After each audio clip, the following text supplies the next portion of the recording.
Welcome viewers to the Further Education Trust for Leadership interview with Russell Gunson, who is the Director of IPPR, that's the Institute of Public Policy Research in Scotland.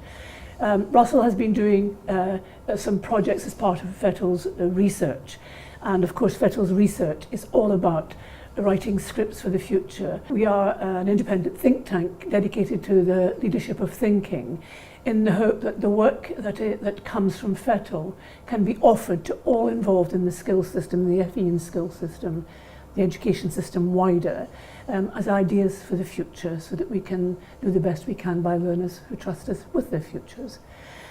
Russell Gunson, who led the research, is with us today, and we're going to be talking about his latest report, which is a comparative study really on the countries of Scotland and Northern Ireland. Welcome, Russell, and I'm really very pleased to be talking to you today. And the point of talking to you is really to open up the reports you've written, which are very enjoyable and very clear to our audience, to people in FE who want to know more about what you were doing and why you were doing it, and actually what did you find there.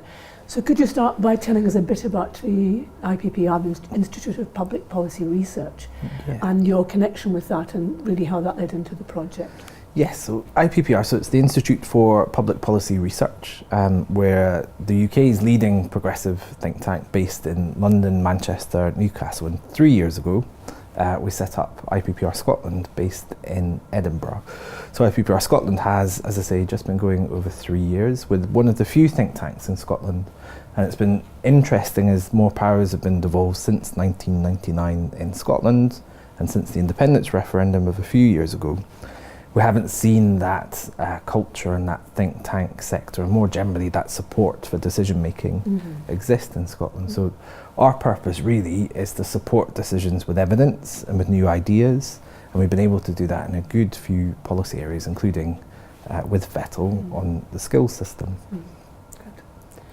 So tell us about the project. I mean, FETL was very keen to work with you to learn about what's going on in the other nations. FETL is a foreign nations think tank, and we didn't want to be focused solely here. So the project is taking you into places that we want you to be in. Yeah, so we began working together with FETL, I think 2 years ago now, looking at some of the challenges that we, or should I say the skills system in Scotland saw coming.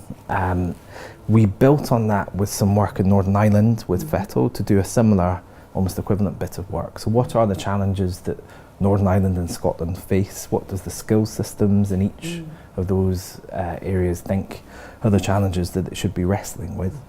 And we built on that over this last 2 years to look at what therefore success looks like. So what do you want to achieve through your skills system? And with this last report, this latest report last week, at the end of November, we built on that to look at what needs to change and what needs to stay the same. So if you like, recommendations for the future to build a 21st century skills system for Northern Ireland and separately for Scotland too. And what were you looking for? I mean, tell us about the design of the project, because you must have had an idea in your mind that you wanted to excavate for us. Well, I think the first place to start is that often when we get into thinking about the future, the part of the skills system that we were most interested in, that being post-16 training, education, vocational learning, FE apprenticeships, those parts of the skills system, often those can be overlooked. So rather than overlooking them, rather than looking to universities and schools, which can dominate, we wanted to look at what, for this part of the skills system, the future looked like. And we wanted to do that with the skills system itself. So rather than us as experts, in inverted commas, rather than us coming in and telling the skills system what it should be looking at, we wanted to speak to the skills system itself. So we've done a range of interviews, roundtables, research events with people that work within post-16 education, learning and training in both Scotland and Northern Ireland, and those that work close to it. And out of it, we wanted therefore to have buy-in for, firstly, what the challenges are that we're all facing. Secondly, for the measures of success, so that when we came to the recommendations, the third part, that they weren't entirely from us. In many ways, they were built from the skills systems themselves. So it's a combination really of what you were seeing, but also checking out what you were seeing with the people who are on the ground, and then them telling you what they were seeing. I mean, why Scotland and Ireland? Why compare those two? Why not Scotland and Wales, or Ireland and England? Well, we will be looking at Wales with Fettel, and that will be a really complementary bit of work, which we can maybe talk about towards the end of our conversation. But in terms of Scotland and Northern Ireland, they make for very good comparators because they've both been through some very similar structural changes in recent years, whilst at the same time being very different in terms of the social and economic and political context, as you can imagine.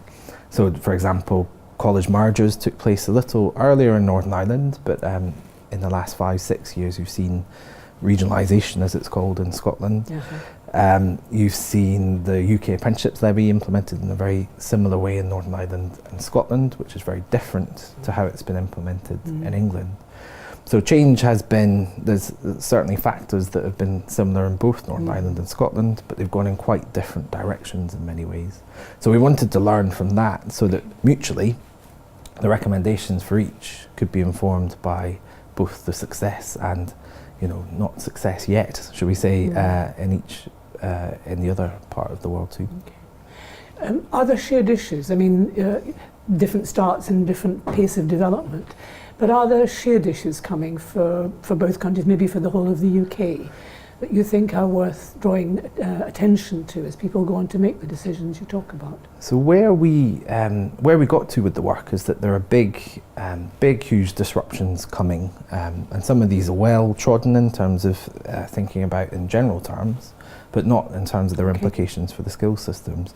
So firstly, automation, technological change, sometimes it's called the fourth industrial revolution, excitably sometimes, but that will bring huge change to both Northern Ireland and Scotland. So we find that almost half of jobs in both, so 46% in Scotland, 49% in Northern Ireland, have a high potential for change due to automation and technological change. And where you have disruption, you need a skills system ready to prepare and ready to respond to help people through that disruption. Secondly, aging, should I say. So demographic change hits both Northern Ireland and Scotland pretty much from here on for the next 10, 20 years or so. And it will see far greater numbers of older people. So I think in Northern Ireland it moves from 26 pensioners to 35 pensioners per 100 workers. So big change over this next 20 years. Similar in Scotland slightly. We start from a higher base. In Scotland we're already a little older, but we get there to the same level. And so both of these things, plus the economic disruption more generally, mean we're going to have a very productive remaining workforce as it diminishes in size. We're going to have to instill that habit of learning and training throughout the age groups, and we're going to have to get as much out of our older parts of the population as we are from our younger. Just list for us the disruptions. I mean, how shared are they, so that our viewers have a sense of what disruptions are coming ahead. It's a very good checklist for the other nations, I think. So tell us more. So we covered the automation one. So again, big, huge change to the labour market, and it has already started. Never mind is coming. You just need to go into your local supermarket, go to your local car mechanic. You're seeing machines and humans, dare I say it, working much more closely together already, and that will only increase in terms of pace. The ageing one, so what we see is a reduction in the numbers of younger people coming through, and roughly that will see tens of thousands of fewer 16-year-olds coming through the system in Scotland, and thousands less in Northern Ireland.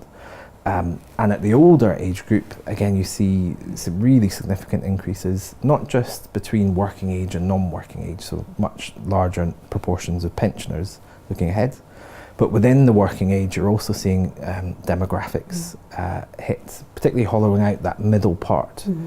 So we'll have large numbers of younger workers, we'll have large numbers of older workers, particularly as the pension age increases, but not that much in between. And then beyond that, in terms of disruptions, you've got globalization and what's happening, all around us in terms of Brexit, in terms of Donald Trump.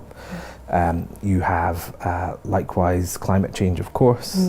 It can almost be overlooked, despite being in many ways the most important of them all in terms of what we need to do to adapt.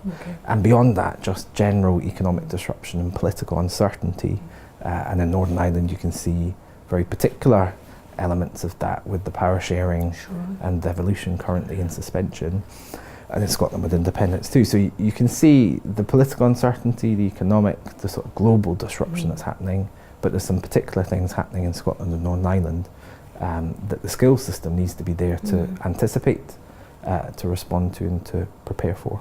I think that's what I enjoyed most about the research report, bringing everything together in one place, because we all know bits of that. And I mean, I wondered if in the different countries that was the same, that we all knew our corner and its impact. But to see it together, I mean, the world is calling out for some working together on good decisions. And I mean, I think it's a really important report for that.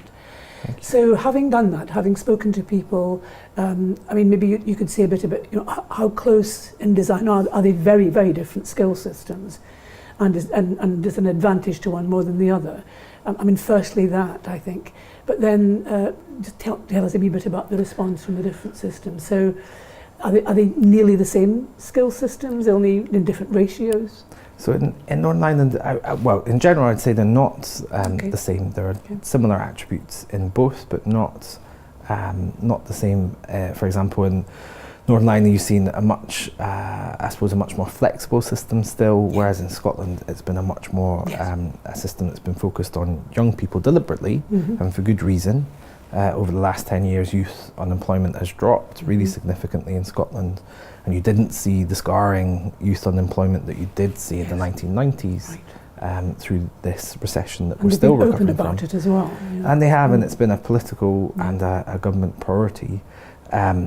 That's not been quite the same in Northern Ireland. You've still got, of course, a focus on young, but a much more flexible system. Likewise, you've got some historical differences. So in Scotland, HE is, I think, around getting close to 30% of HE in Scotland is delivered through colleges. Now there is a much higher proportion in Northern Ireland than in England more generally, but still it doesn't reach those levels as in Scotland.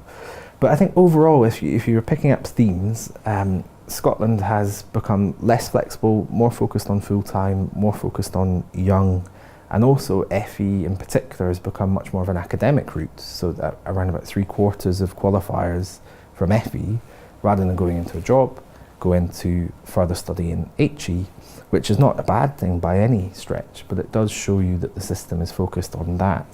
And is the HE in colleges much more higher, technical, vocational, professional?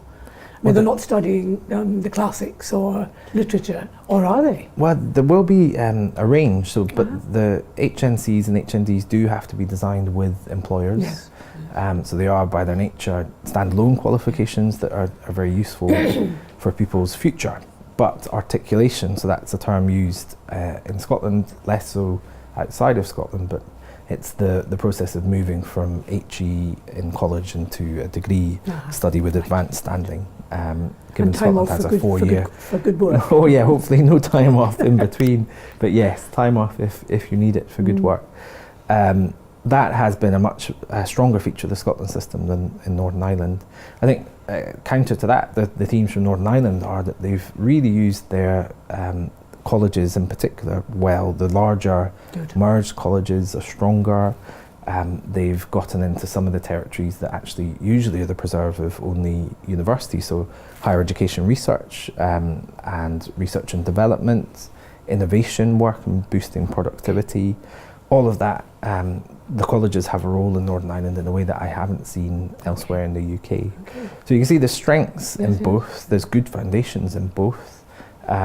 In Scotland in particular, there's been recent policy changes we can talk about that give good foundations, I think, for the future.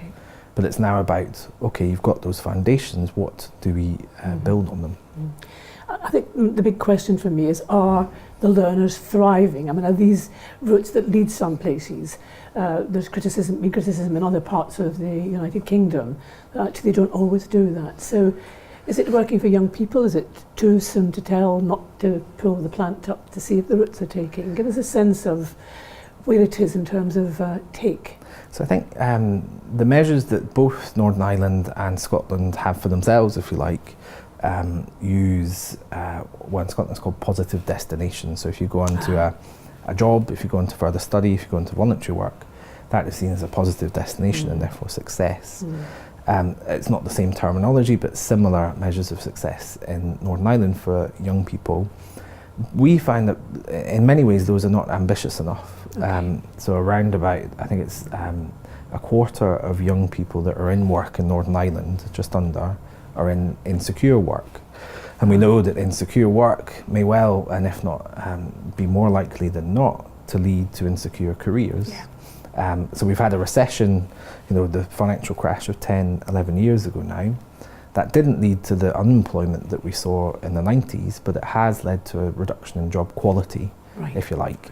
And so the aim for all of us now in the skills system, probably more so than others, must be to boost job quality. It must be about not just getting people into work, but getting people into higher quality work.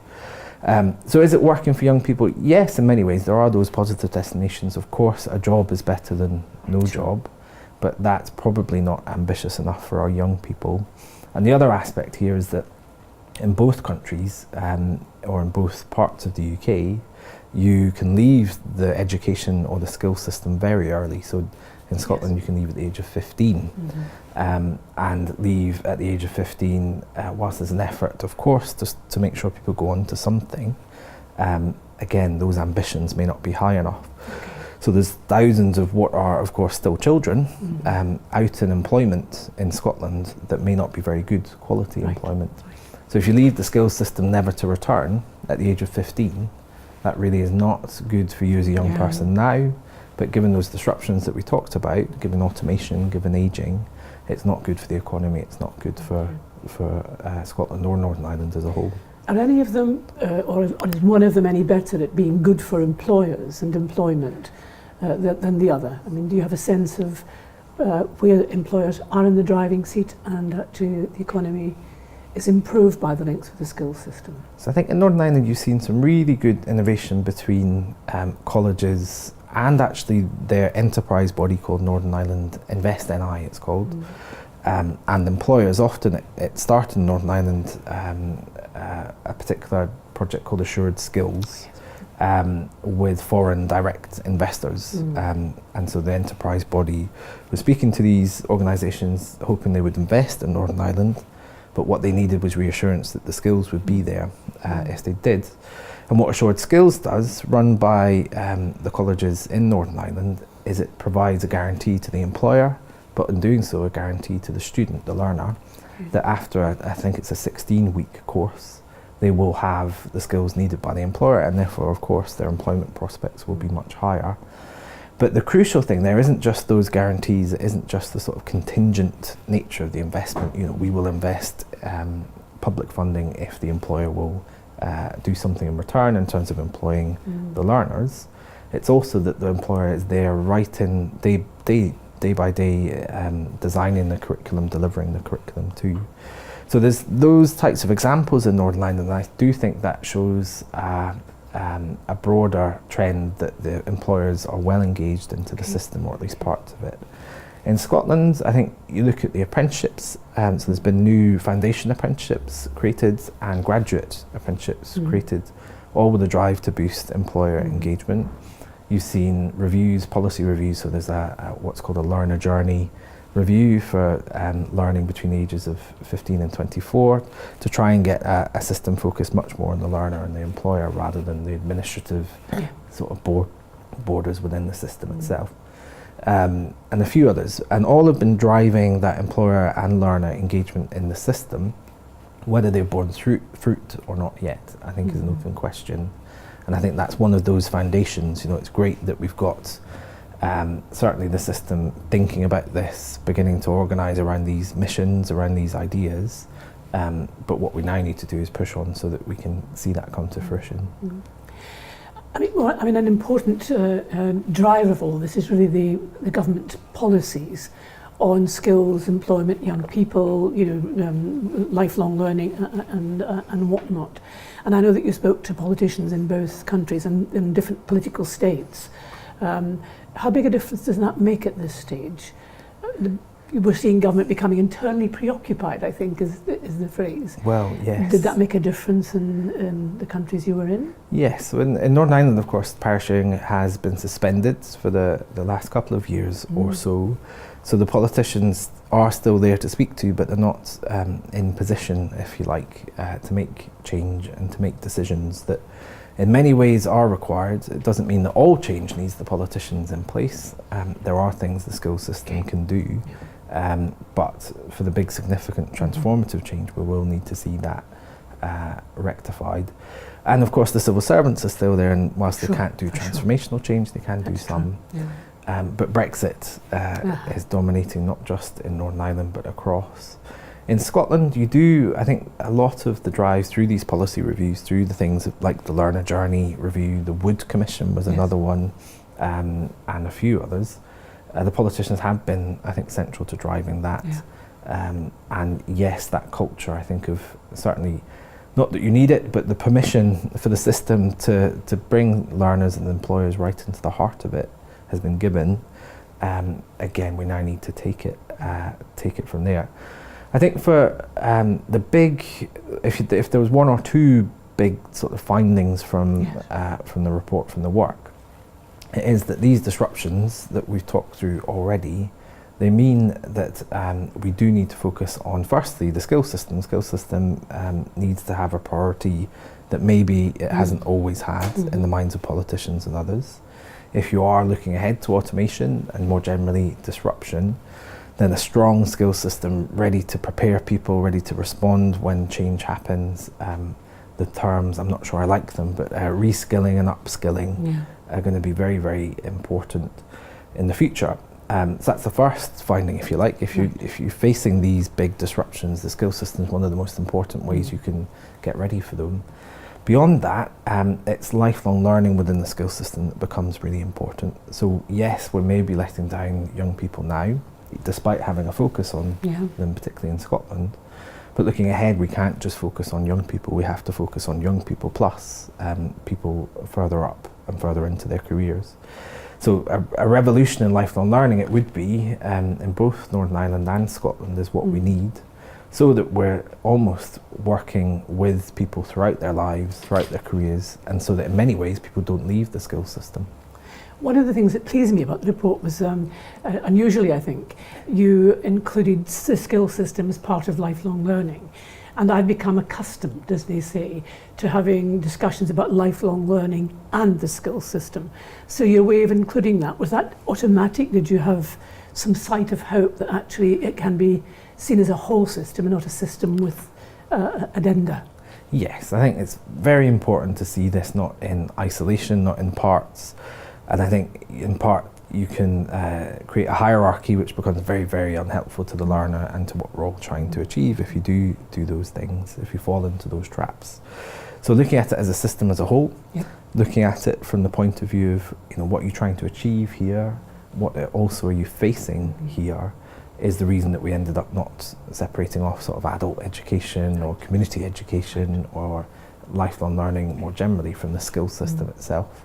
Because to us it is about, you can't predict what we're going to need in probably even 5 years' time, and there's very little point in trying to pretend that you can.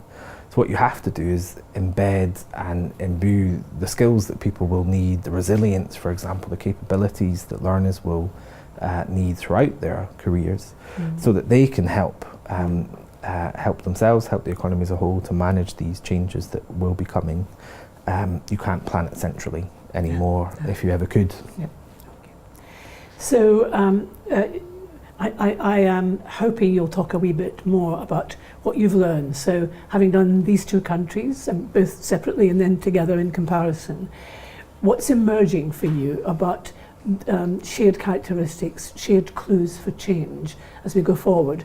Because you have one more project to do, which is in Wales.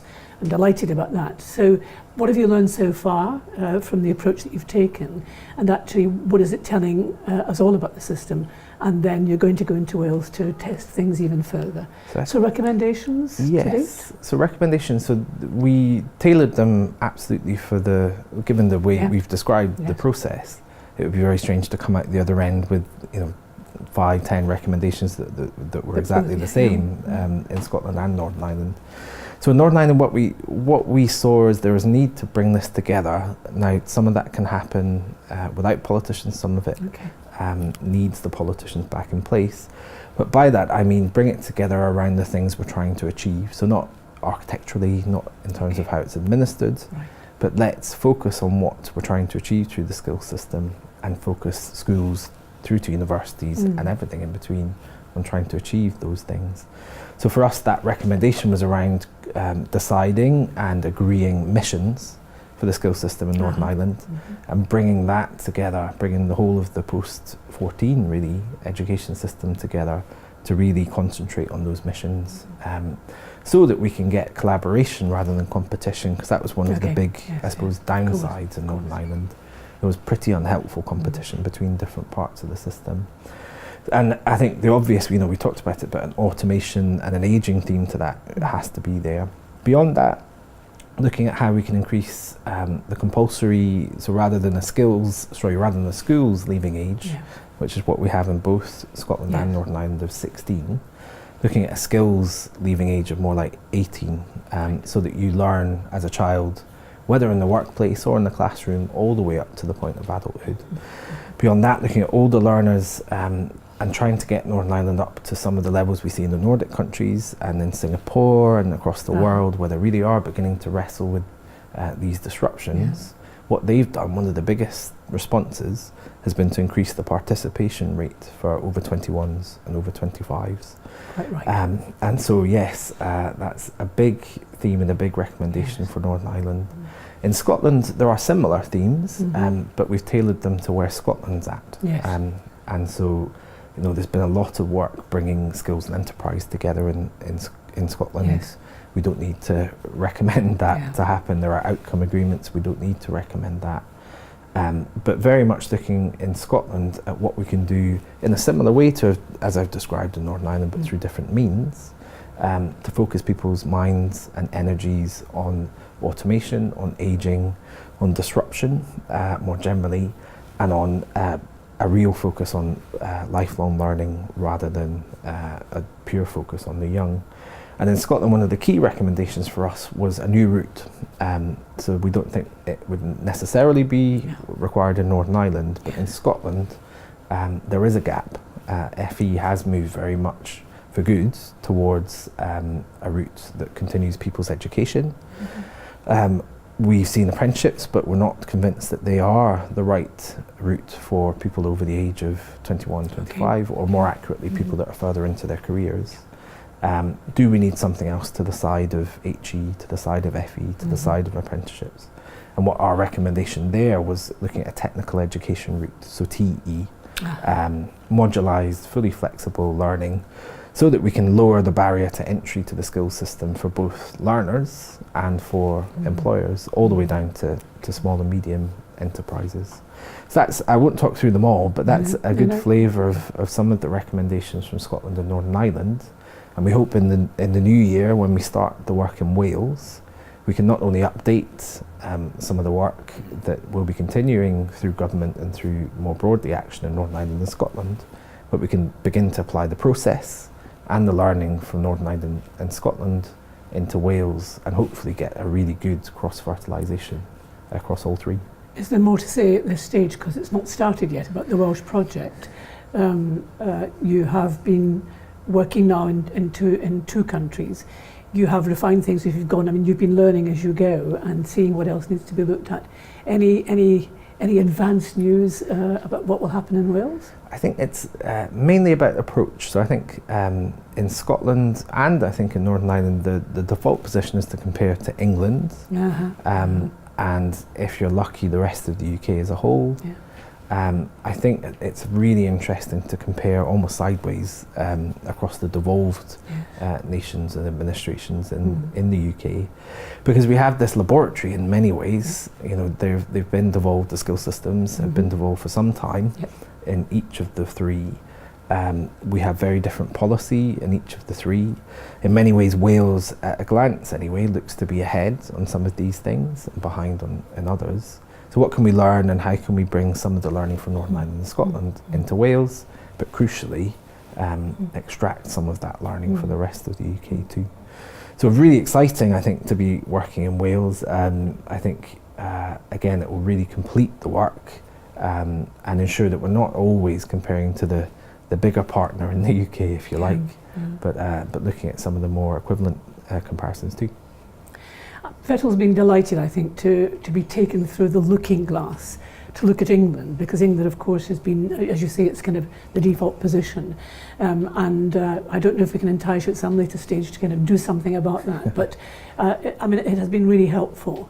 And wondering why the differences are the differences there, I think has helped Fettel look to for further work. So thank you very much. Maybe you tell our audience where they can find your reports, it's the titles, and then they can read further with interest. Yeah, so the latest report is The Future is Coming, Ready or Not, with a question mark. I think is very crucial. I should have upwards, ready or not, but you can find that at ippr.org.